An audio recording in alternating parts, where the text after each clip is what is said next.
Saudaraku yang dikasihi oleh Tuhan, saat ini kita akan bersama-sama membaca dan merenungkan firman Tuhan. Dan firman Tuhan hari ini terambil di dalam Yohanes pasal 20 ayat 19 sampai 22. Yohanes pasal 20 ayat 19 sampai 22 yang demikian firman Tuhan.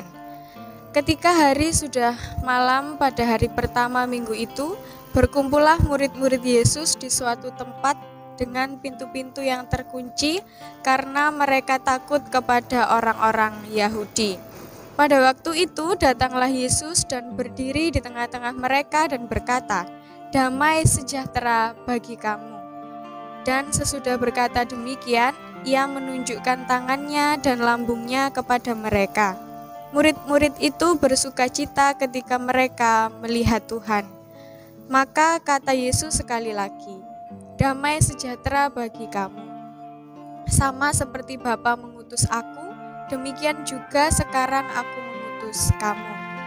Dan sesudah berkata demikian, ia menghembusi mereka dan berkata, "Terimalah Roh Kudus." Demikian yang menjadi pembacaan firman Tuhan hari ini. Amin. Shalom saudaraku, berpengharapan di tengah ketidakpastian. Itu yang menjadi tema kita pada hari ini. Berpengharapan di tengah ketidakpastian. Mungkin ada beberapa di antara kita yang bertanya-tanya setelah mendengar atau membaca tema renungan pada hari ini. Bagaimana ceritanya berpengharapan di tengah ketidakpastian? Tentunya jika memang benar-benar dilakukan, maka akan sangat sulit.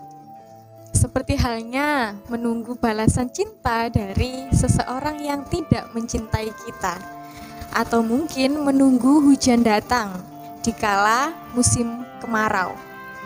Tetapi tahukah kita bahwa itu yang ternyata dilakukan oleh para murid setelah kematian Yesus? Para murid mengharapkan sesuatu meskipun mereka tidak tahu pasti apa yang bisa diharapkan. Apakah sesuatu itu? Mari kita mengetahuinya dengan belajar lebih dalam melalui firman Tuhan hari ini. Aku yang dikasihi oleh Tuhan, di dalam tradisi umat Kristiani, hari ini disebut sebagai Sabtu Sunyi. Dan melalui firman Tuhan yang sudah kita baca tadi, kita mau membahas dari perspektif murid-murid Yesus yang mengalami kesunyian setelah orang yang sangat dikasihi harus mati.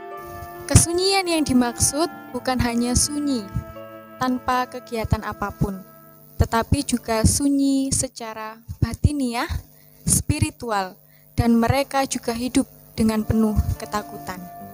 Pada ayat 19 jelas mereka berada di dalam situasi ketakutan, di mana ketika mereka berkumpul di suatu tempat dengan pintu-pintu terkunci. Padahal di dalam komunitas terbuka di masa itu, pintu-pintu tidak harus dikunci. Salah satu ketakutan mereka adalah kepada orang Yahudi. Apa yang harus mereka lakukan di hari esok tanpa sosok Yesus? Sedangkan selama ini mereka melakukan banyak hal bersama Yesus. Melakukan pekerjaan, mujizat, dan lain sebagainya. Kemudian bisa ditafsirkan bahwa mereka juga berada dalam keadaan yang sangat sedih. Betapa tidak sedih, mereka baru saja kehilangan Yesus yang selama ini menjadi junjungan mereka. Namun di balik kesedihan dan ketakutan itu ada setitik harapan yang dimunculkan oleh Yesus kepada para muridnya, yaitu dengan cara menampakkan diri kepada para murid.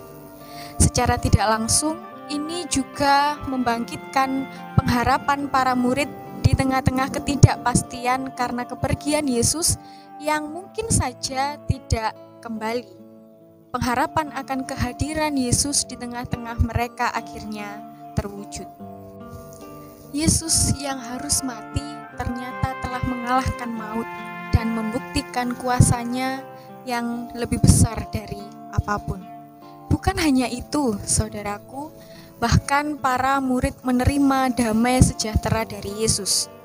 Seketika perasaan sedih berubah menjadi sukacita. Pengharapan yang sebelumnya berada dalam ketidakpastian berubah menjadi pengharapan yang pasti. Saudaraku yang dikasihi oleh Tuhan, melalui firman Tuhan hari ini sejenak kita diajak untuk ikut merasakan apa yang dirasakan oleh para murid Yesus. Sunyi, sedih, takut, dan berpengharapan di tengah ketidakpastian tengah dirasakan oleh para murid. Kita bisa membayangkan jika kita berada pada posisi para murid yang ditinggalkan oleh orang yang paling dicintai. Mungkin kita juga akan merasakan hal yang sama. Sedih, sunyi, takut jika harus melanjutkan hidup tanpanya. Kita mengharapkan kehadirannya kembali, tetapi rasa-rasanya kok tidak mungkin. Tapi satu hal yang bisa kita lakukan, yaitu belajar untuk mempunyai harapan. Karena kita tidak akan pernah tahu apa yang akan terjadi nanti.